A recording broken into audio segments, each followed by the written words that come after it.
quelques jours, le Haut-Commissaire aux retraites rendra ses recommandations concernant un texte très attendu par les Français. Initialement prévu au mois de juin, reporté en septembre, puis au mois de décembre au Conseil des ministres, ce texte sera enfin étudié dans les assemblées après les élections municipales. Initialement prévu comme un texte fondateur du quinquennat, ce texte est devenu un véritable fardeau pour la majorité gouvernementale. Ce sera finalement une loi cadre qui ne permettra pas d'avoir un débat serein et apaisé au sein des deux hémicycles, à l'Assemblée nationale et au Sénat. Il demeure encore énormément d'interrogations.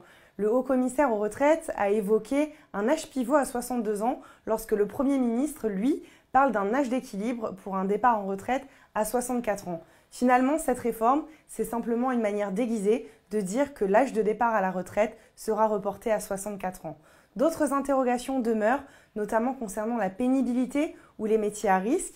Les sapeurs-pompiers, par exemple, non reconnus aujourd'hui comme métiers à risque, risquent de voir leur droit à la retraite baisser et ne pourront peut-être plus partir en retraite anticipée.